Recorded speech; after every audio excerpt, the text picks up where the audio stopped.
clinical pharmacogenomics is a very big topic. Nowadays, it's a separate specialty. For the sake of this lecture, this is just the tip of the iceberg, just to prepare you for the SPLE also, and just to give an idea what pharmacogenomics is about. But just again, I would emphasize that this is just the tip of the iceberg, a very, very superficial introduction to clinical pharmacogenomics. The reason I included this topic in this course is also because clinical pharmacogenomics is also covered in SPLE, applicant guide. And I don't think we have covered this anywhere else in the course, in the curriculum. And if you look at the curriculum applicant guide of the SPLE, you will see the fourth section, which is this one. You know that there are four main areas in SPLE: basic sciences, pharmaceutical sciences, social behavioral sciences, and the fourth one is clinical sciences. So under clinical sciences, we have a topic on clinical pharmacogenomics. So that means that would be covered in SPLE, and there may be questions on pharmacogenomics in SPLE. Okay, so we are in the era of precision medicine. What precision medicine means is that if we can take into account of the patient's individual variability, like genes, if the patient has any different genes than everybody else, the patient lives in different environment than anybody else, or the patient has different lifestyle. So if we take all these factors into account, and based on that, we decide what treatment we should give to that patient. So that's called precision medicine, also called personalized medicine or precision health. In the last 10 years or so, we have started to hear about this term more and more, about precision medicine, personalized medicine, precision health. So that's what it means basically. So we take into account of the patient individual factors, including their genetic variability, and then based on that we decide what treatment we have to give.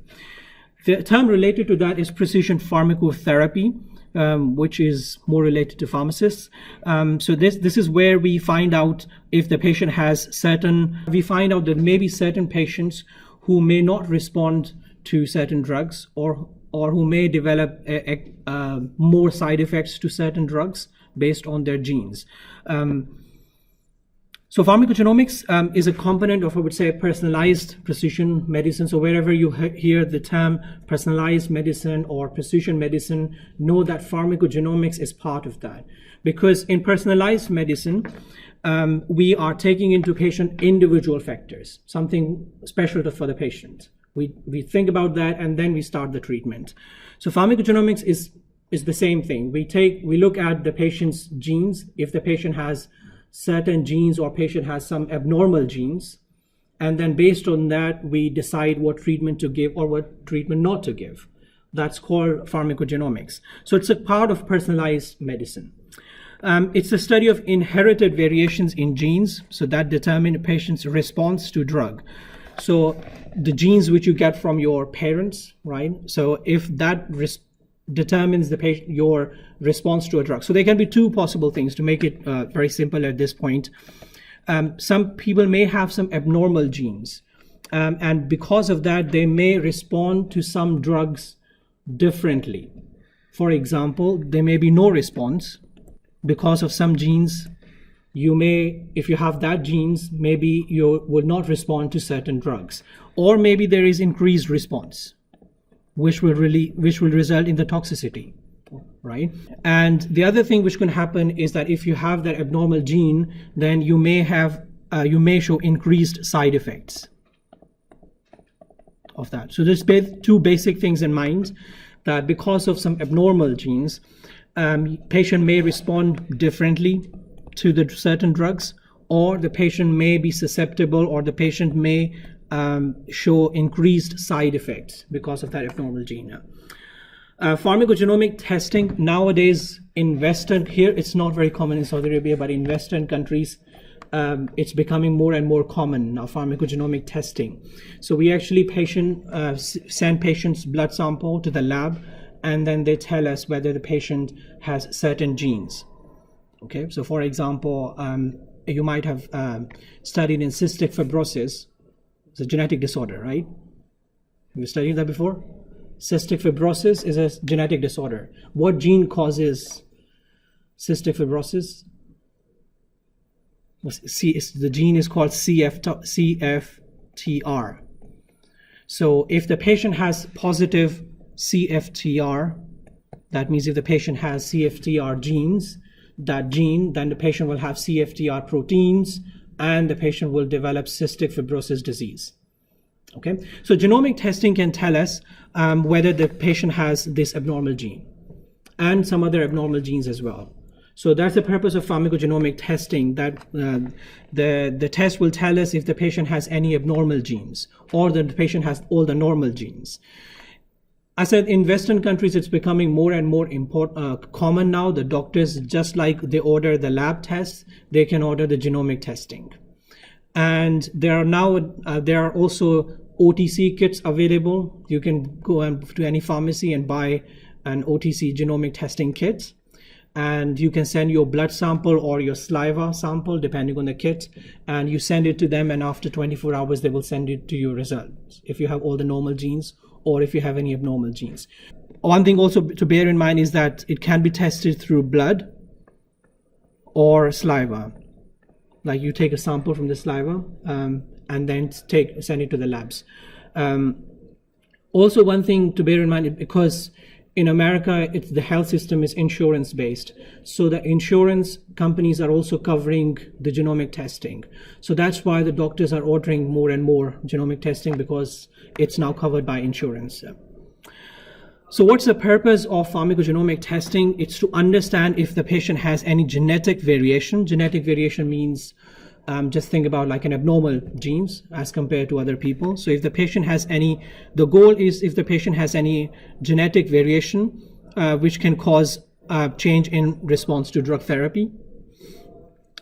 And the other goal is that if we can use the genetic information of the patient to optimize the drug therapy. Now, when I say optimize the drug therapy, the second goal is to, if we can use the genetic information of the patient to optimize the drug therapy, that means it will tell me if the patient is going to respond to drug or not. So I will not use that drug. And if based on the genetic testing, I find out the patient is going to have increased side effects, then maybe I will not use that drug. Or maybe I will use decreased dose of that drug.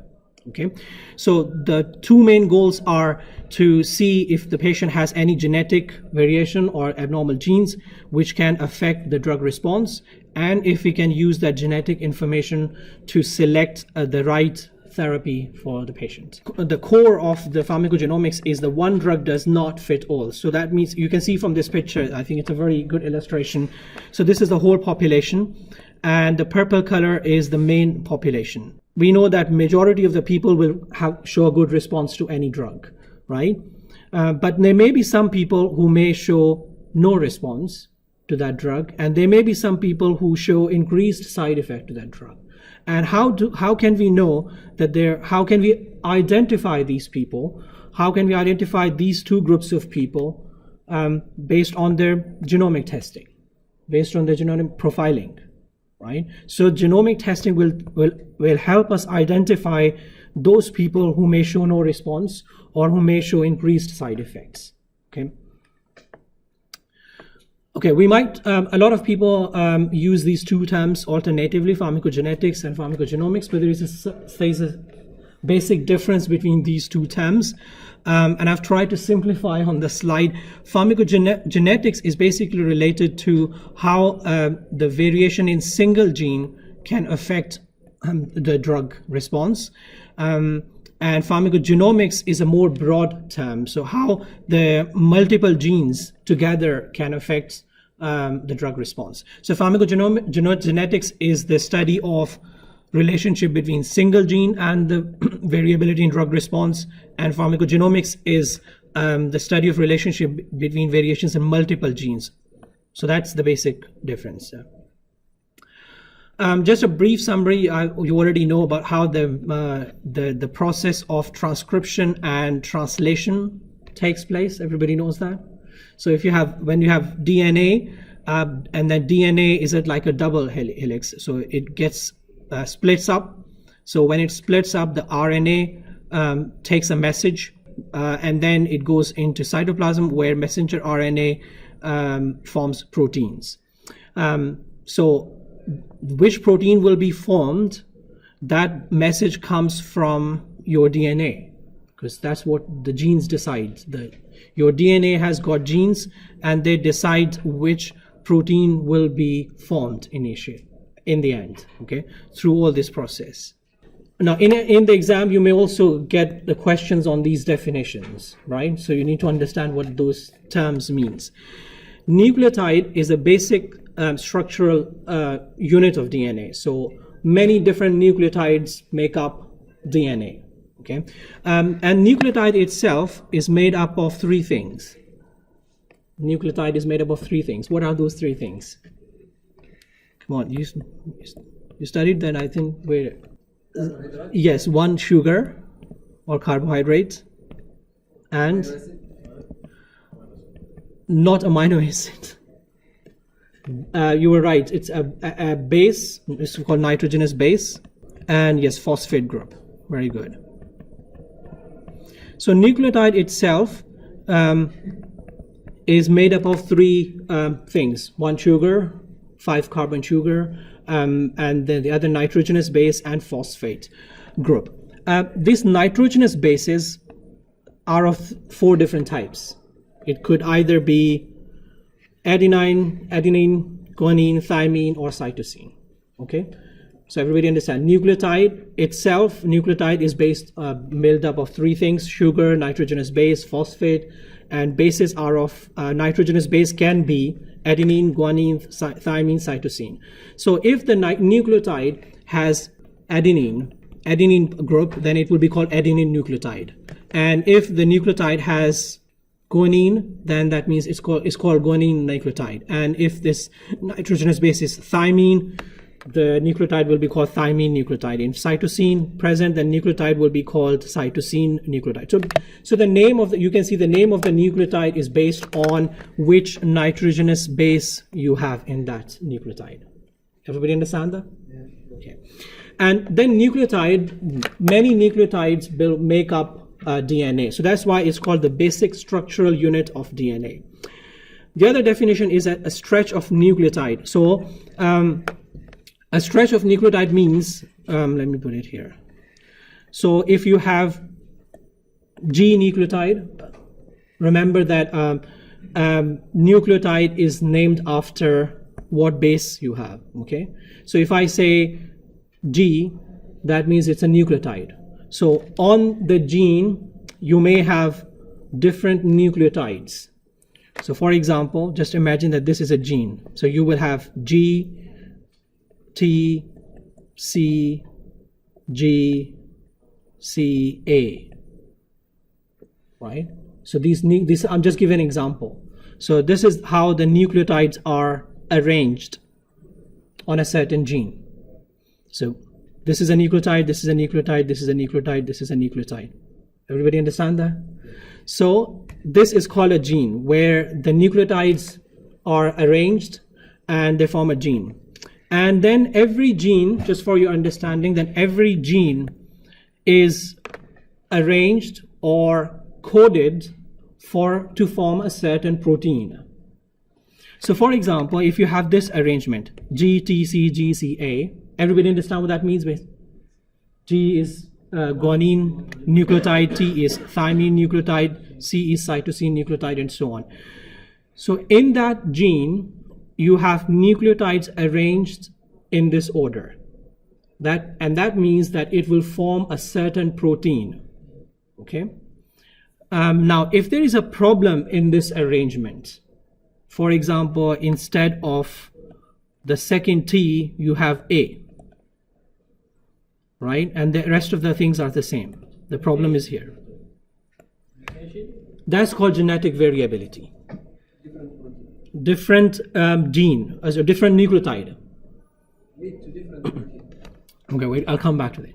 So this is called, this is a nucleotide, nucleotides arranged in a gene, and if there is some problem in the arrangement, there may be something else, right? Everybody understand. For example, instead of T, for example, if you have A, so you can see just one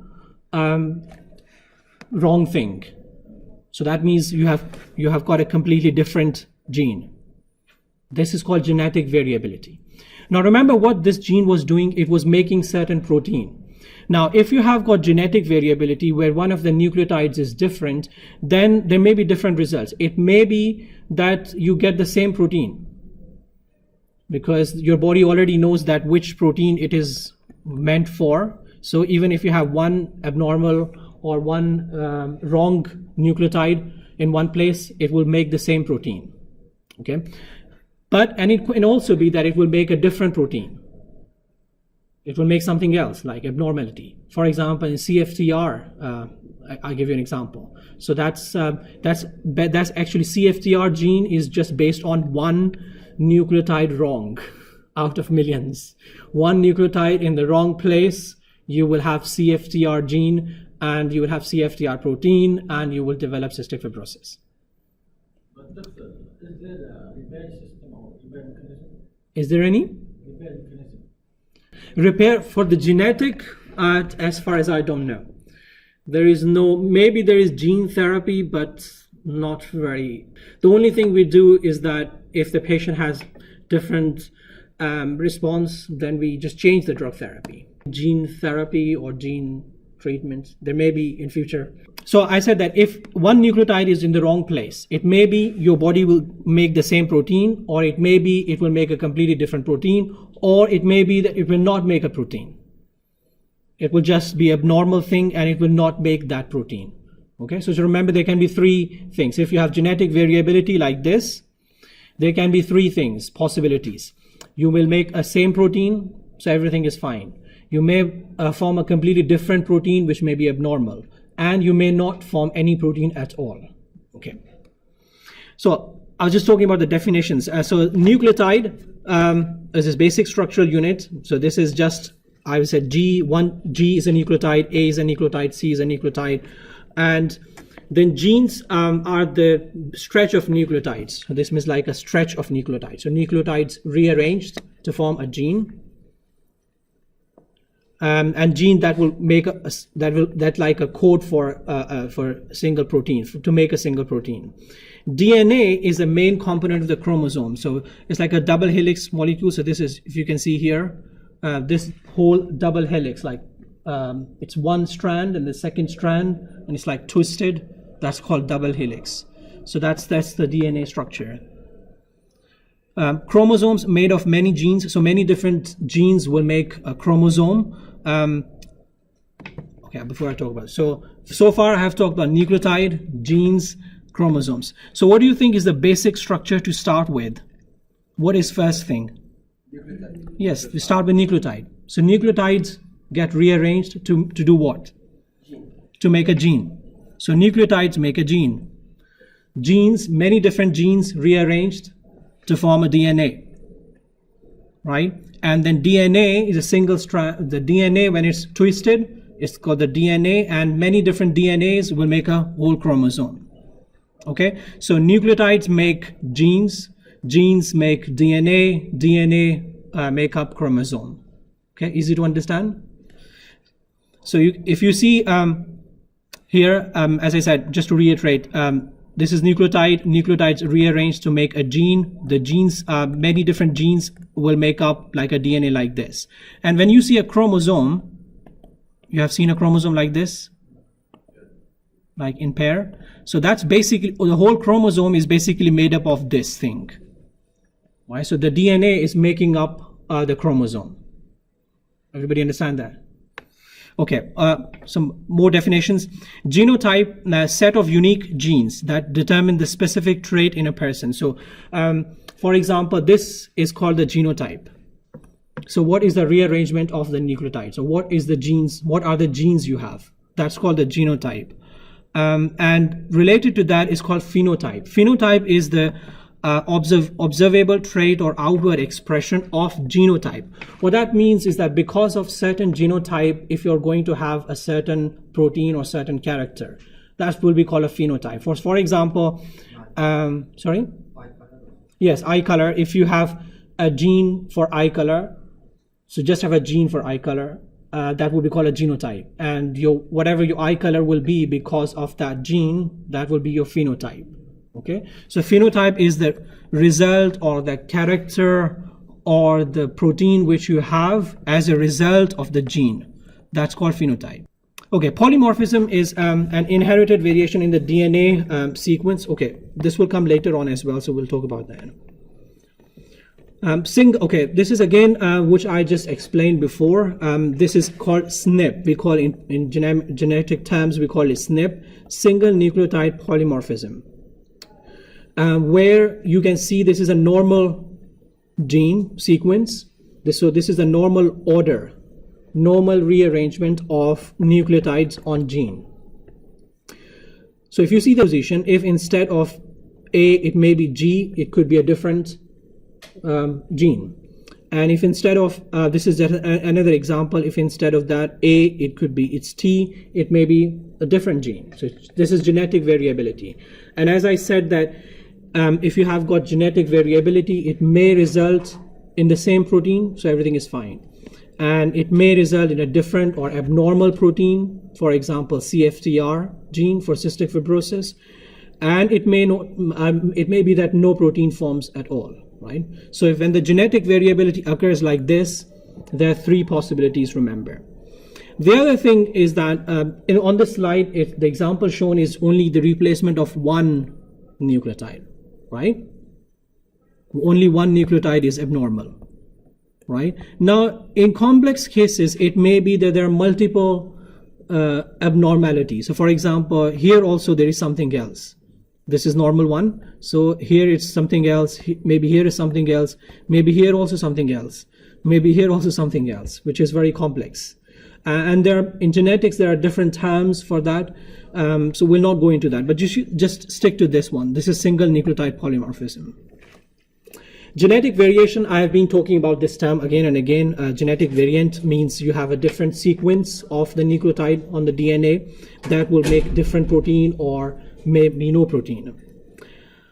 Now, polymorphism means if that genetic variation, for example, like this, if this genetic abnormality happens in 1% or more people, then it will be called polymorphism. And if it happens in less than 1% people, it will be called mutation. So both the terms polymorphism and mutation are types of genetic variation. Everybody understand what genetic variation means, right? I have explained that. Genetic variation when you have a different order, maybe something wrong in the place, wrong nucleotide in the place. That's genetic variation. Now, if that happens in more than 1% of the population, it's called polymorphism. And if that happens in less than 1% of the population, it's called mutation.